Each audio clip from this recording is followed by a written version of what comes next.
para ulama, yang saya masuk ulama-ulama terdahulu,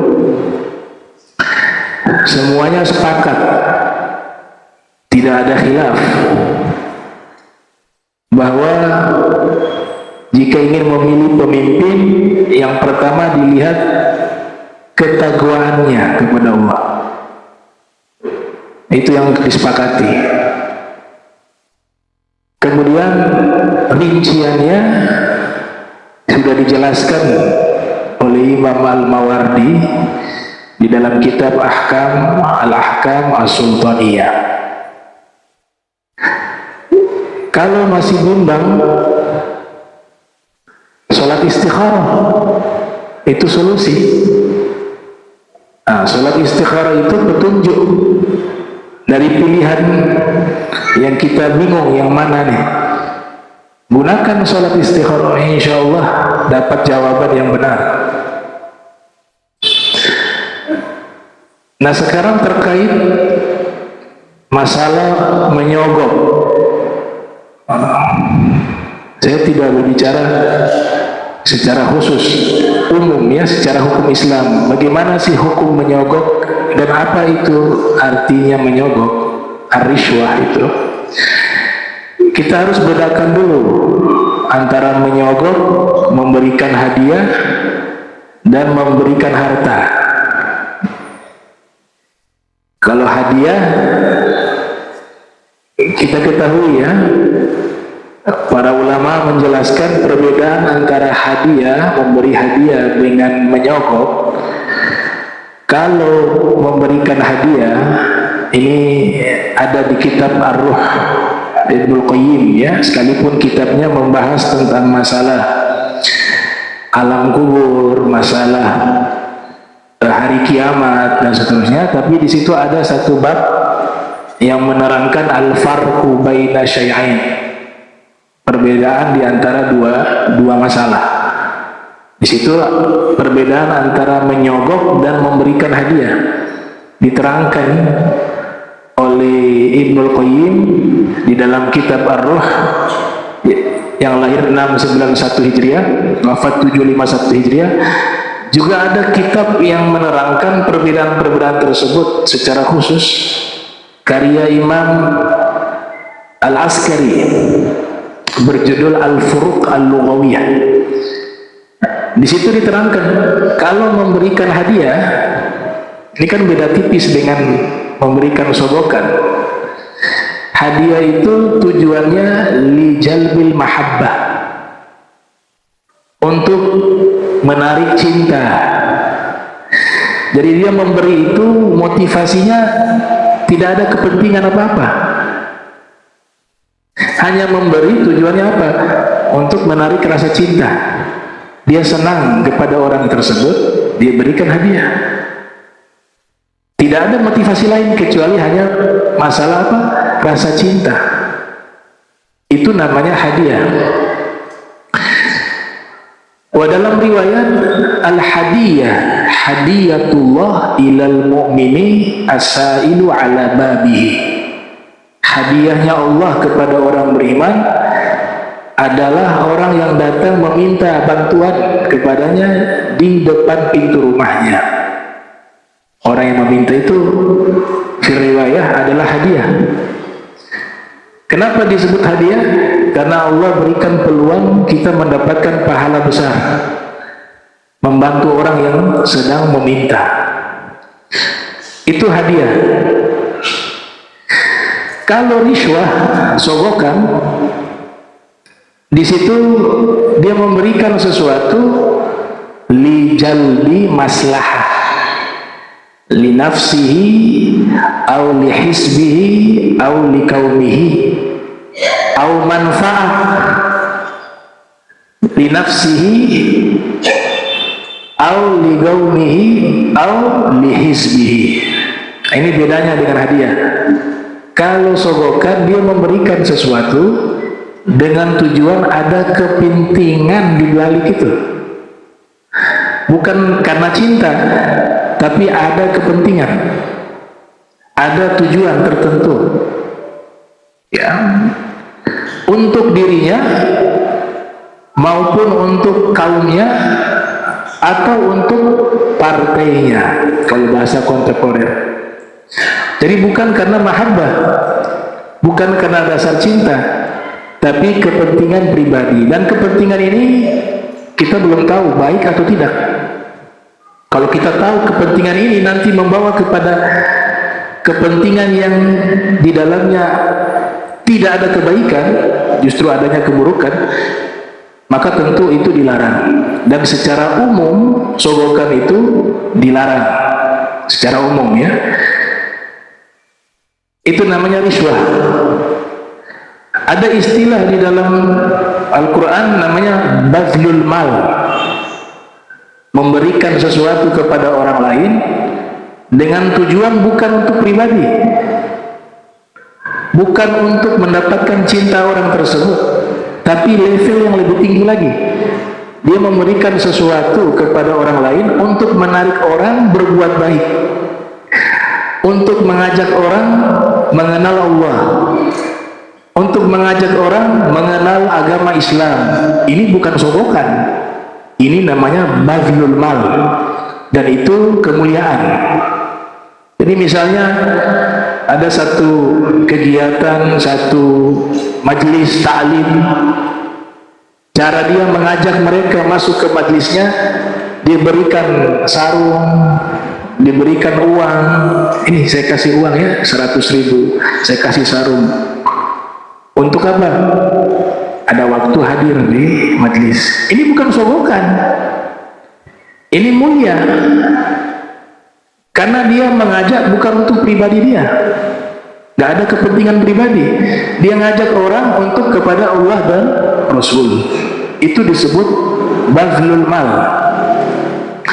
Makanya di dalam tafsir Jalalain, kalau kita membaca tafsirannya, alladzina yunfikuna amwalahum fi sabilillah, alladzina yunfikuna amwalahum fi sabilillah, orang-orang yang mendermakan harta mereka di jalan Allah.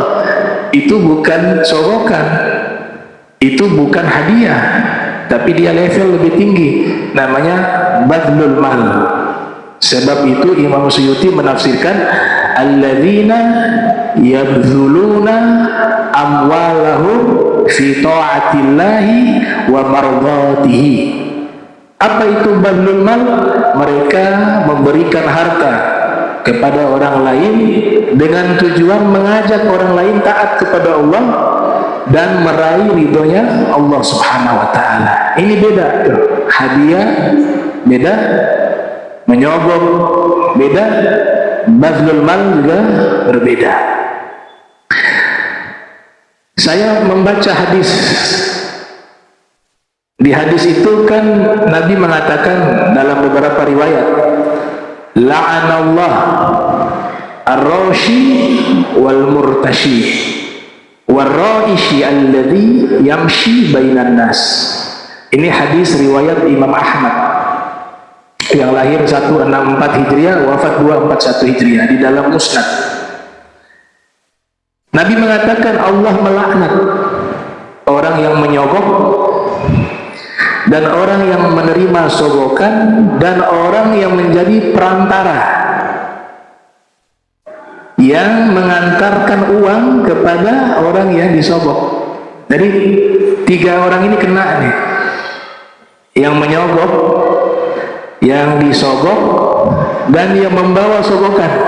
Yang membawa uang sogokan itu juga disebut dalam hadis Nabi, laknat, Allah melaknat mereka. Dalam riwayat yang lain disebut ar-rashi wal murtashi finnar, yang menyogok dan yang disogok berada di dalam neraka. Ternyata di dalam penjelasan para ahli hadis, yang dimaksud di hadis tersebut orang yang menyogok dan yang disogok berada dalam neraka, itu kesimpulannya 2. Yang pertama ibtalul haq, yang kedua tahqiqul batil. Dia sogok dengan tujuan membatalkan kebenaran. Contoh kasus, Dia sudah tahu nih orang ini benar. Pengacara, dia tahu nih orang ini salah. Kita ke hakim dulu. Nabi buat sensus al-qadiyani finnar wal qadi finnar fil jannah. Al-qadiyani finnar wal qadi fil jannah, atau dalam riwayat al-qadi fil jannah wal qadiyani finnar. Perbandingan hakim, 2 masuk neraka, 1 masuk surga. Artinya apa? Ini bahasa nubuah nih, bahasa kenabian. Bukan berarti menyinggung profesi hakim. Ulama juga banyak yang menjadi hakim, ya. Hakim yang adil mulia, hakim yang benar itu mulia. Tapi hakim yang mempermainkan hukum, Nabi sensus dengan bahasa nubuah, 2 masuk neraka, 1 masuk surga. Artinya hakim itu paling banyak masuk nerakanya. Dan tidak mungkin Nabi mengatakan itu keliru. Tapi ada yang masuk surga juga, ada. Wah, yang masuk surga ini dia punya derajat mulia, tinggi, karena tidak mudah memutuskan hukum. Hadis tadi berbicara dengan contoh ini. Yang pertama, ibtalul haq.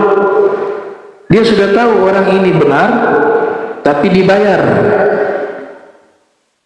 oleh oknum, sehingga dia putuskan itu bersalah. Itu namanya masuk uang tadi apa? Sogokan tadi ya. Masuk hadis ini. Ibtalul haq, membatalkan sesuatu yang hak. Wa tahqiqul batil, atau dia menerima sogokan untuk mewujudkan kebatilan. Mewujudkan kebatilan. Contoh, ini daerah muslim, masjid, ada pesantren, misal ya, semuanya muslim, semuanya alhamdulillah agamanya baik. Tahu-tahu mau buat tempat prostitusi. Sebenarnya secara undang-undang dilarang itu, tapi bisa izin keluar, sudah dibayar, masuk ke hadis ini. Allah melaknat, dan orang semacam ini finnar, di dalam neraka. Itu maksud di dalam hadis itu. Sekarang ditarik ke masalah kita menerima, atau ada orang menerima sogokan untuk memilih sesuatu yang sudah jelas salah. Misal ya, ini ada calon presiden, calon raja dah, ya. Kita tahu nih bahwa ini tidak benar, tapi karena dibayar kita milih. Berarti masuk kepada apa tadi? Tahqiqul batil, mendukung kebatilan. Masuk juga ke dalam hadis.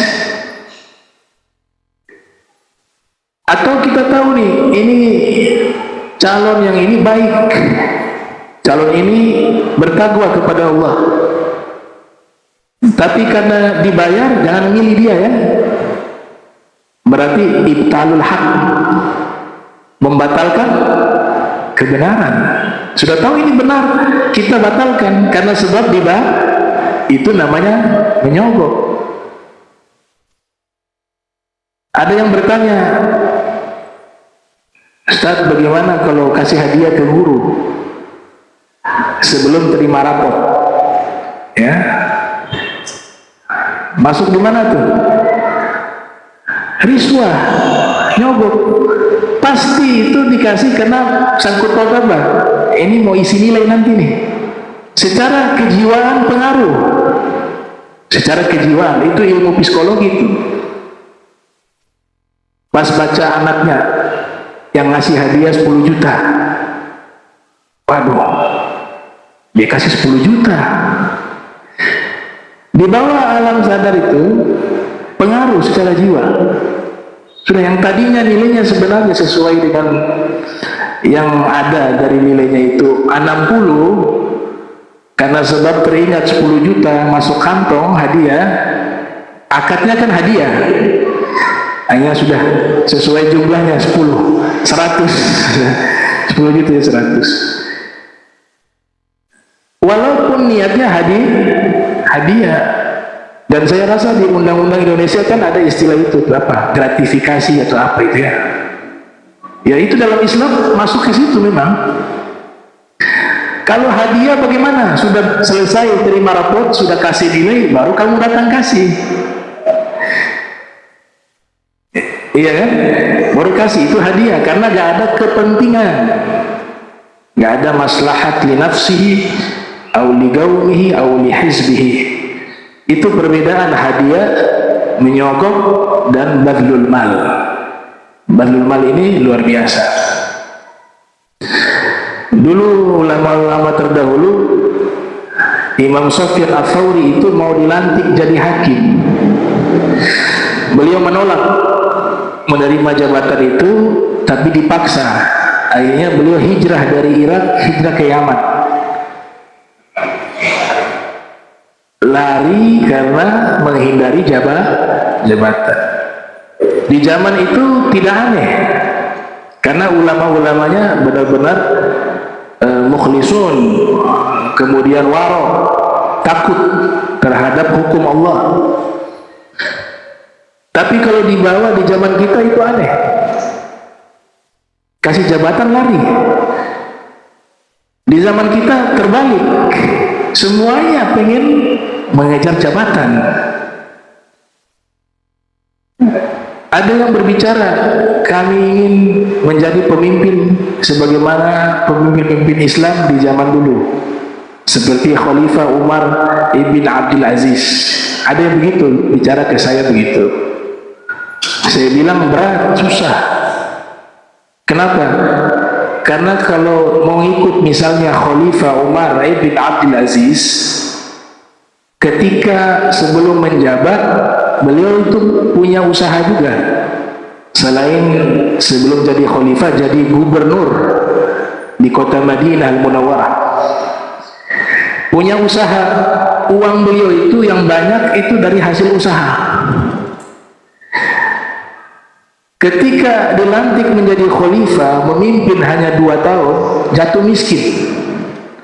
Jadi kalau mau ikut Khalifah Umar ibn Abdul Aziz, ketika dia menjadi gubernur kah itu, presiden kah itu, kalau mau ikut mereka, rekeningnya berkurang.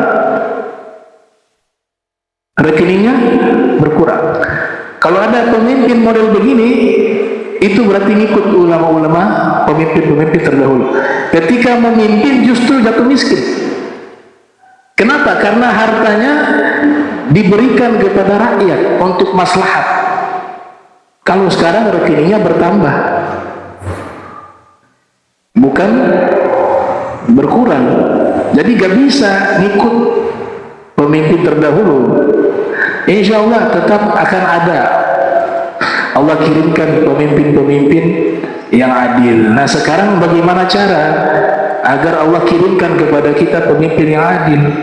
Nabi sudah singgung di dalam hadis riwayat Imam Ad-Dailami.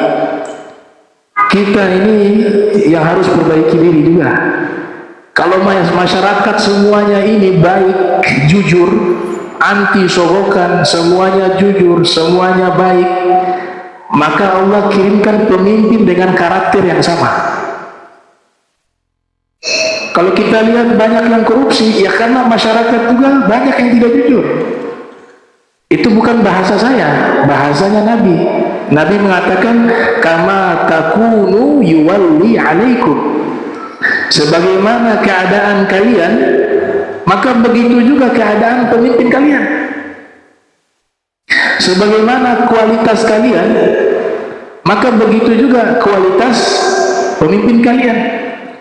Sebagaimana kebanyakan dari kalian banyak yang tidak jujur, maka Allah akan kirimkan pemimpin yang tidak jujur. Sebagaimana keadaan kalian banyak yang menzalimi orang, maka Allah akan mengirimkan pemimpin kalian yang zalim. Berarti kita juga harus berbenah. Mau mengharap pemimpin yang seideal, yang sempurna, sedangkan kita sendiri sebagai masyarakat jauh dari kesempurnaan, maka akan sangat sulit Allah menghadirkan pemimpin yang baik kepada kita. Itulah bahasa hadis, kama takunu yuwalli alaikum. Sebagaimana kualitas kalian, begitu juga kualitas pemimpin kalian. Itu yang pertama. Kita bisa lihat ada pemimpin yang Allah kirim kepada masyarakatnya, pemimpin yang zalim, itu sebab perbuatan kita sebagai masyarakat. Di dalam hadis dikatakan dalam kitab Nasaihul Ibad, sayati zamanun ala ummati yafirruna minal ulama wal fuqaha, saya bettalihimullah bi thalathi baliyatin. Akan datang satu zaman menimpa umatku, mereka jauh dari para ulama, jauh dari para fuqaha. Fuqaha, ulama-ulama yang sering mengeluarkan fatwa hukum agama. Ini halal, ini haram, ini tidak boleh, ini boleh. Ini riwayat di dalam kitab Nasaihul Ibad karya Syekh Nawawi Al-Batini. Akan datang satu zaman umatku jauh dari para ulama, jauh dari para fuqaha. Maka ketika keadaan seperti itu, Allah akan berikan ujian kepada mereka. Salah satunya, yusallitu alaihim sultanan zalimah. Allah kirim kepada mereka pemimpin yang zalim. Ini kan masih kosong nih.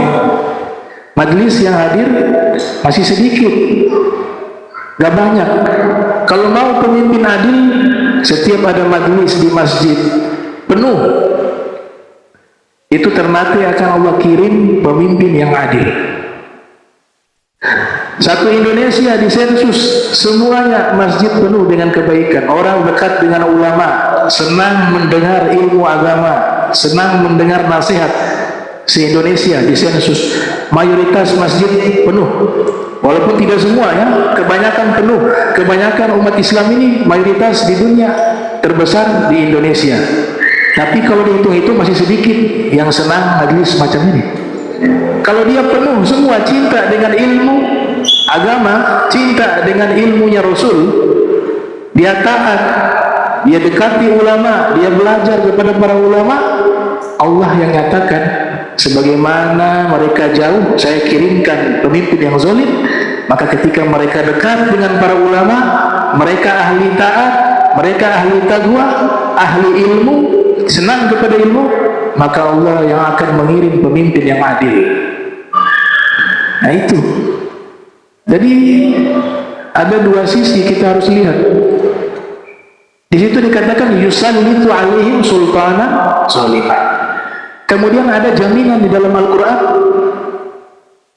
law anna ahlal qura amanu wattaqaw lafatahna alaihim barakatin minas samai wal ard. Ini bahasa penegasan dari Allah. Seandainya dalam satu wilayah, satu kota, satu daerah, mereka mayoritas orang-orang yang beriman dan taat kepada Allah, bertakwa kepada Allah, pasti, ada kata pasti, huruf lam itu artinya pasti, la fatahna, lam li taukid, pasti kami bukakan keberkahan-keberkahan baik dari langit maupun dari bumi. Ini, dan bagian keberkahan yang Allah bukakan, Allah kirimkan kepada kita pemimpin yang adil. Kata adil itu luas ya, takwa, taat, akhlaknya baik, cinta kepada rakyat, peduli kepada rakyat ya. Itu contoh yang konkret itu Khalifah Umar ibn Abdul Aziz, hartanya habis jadi presiden, jadi khalifah, harta habis, beli kain kafan gak cukup, uangnya gak cukup beli kain kafan, padahal jabatannya pernah jadi gubernur, pernah jadi khalifah. Itu sama seperti zaman sahabat, gubernur di Syam Abu Ubaidah di zaman khalifah Umar bin Khattab. Umar suruh sensus, coba cari di wilayah Syam, coba sensus orang-orang fakir miskin yang berhak menerima zakat. Di sensus di Syam ditulis mana orang-orang yang berhak terima zakat. Sudah disensus seluruhnya, pergi ke Madinah, diberikan data tersebut. Sayyidina Umar bin Khattab baca. Ketika baca terkejut, kok nama gubernur masuk? Gubernurnya masuk ke dalam data orang yang berhak menerima zakat. Ditanya, ini nggak salah. Kata yang sensus, tidak salah. Justru dari kesemua yang paling miskin ini gubernur. Yang paling miskin gubernur. Pakaiannya hanya ada dua pasang. Terus gajinya kemana? Gajinya habis buat rakyat. Makan beras miskin di zaman itu. Kadang tidak makan, puasa. Nah, itu gubernur di zaman sahabat, ya. Nah, ini orang jauh dari ulama dan fuqaha bukan karena sosoknya, tapi jauh dari ilmu agamanya, jauh dari hukum Allah. Karena untuk mengetahui hukum pasti lewat penjelasan para fuqaha. Nah, karena sebab hidup tidak menggunakan aturan Allah, maka Allah berikan itu bala. Salah satu bala, Allah kirimkan pemimpin yang zalim. Yang kedua, yarfa'u barakah min kasbihim.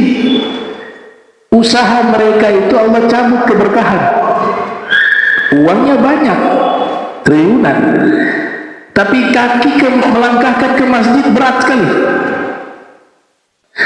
Jangankan itu, untuk sholat susah, tapi kakinya mudah melangkah ke pub malam, mabuk-mabukan, berzina, pergi ke tempat baik, berangkat ibadah haji berat, umroh berat, menghadiri atau datang di kota-kotanya yang baik, di situ banyak para ulama, para solihin, berat. Uang ada, tapi kalau ke Perancis gampang, ke Italia gampang, ke Inggris gampang, ya. Kenapa? Yarfa barakah min kasbihim. Allah yang angkat keberkahan. Kalau keberkahan diangkat, maka semua rizki yang kita miliki akan membawa kepada kemaksiatan, akan membawa kepada fasad, keburukan. Yang ketiga ini lebih mengerikan. Yang ketiga, orang yang jauh dengan hukum Allah, jauh dengan ilmunya Allah, jauh dengan para ulama wa fuqaha, dikhawatirkan, ya, yakhruju minad dunya bighairi iman. Dia keluar dari dunia, artinya wafat, tanpa membawa keimanan. Nauzubillah min dzalik.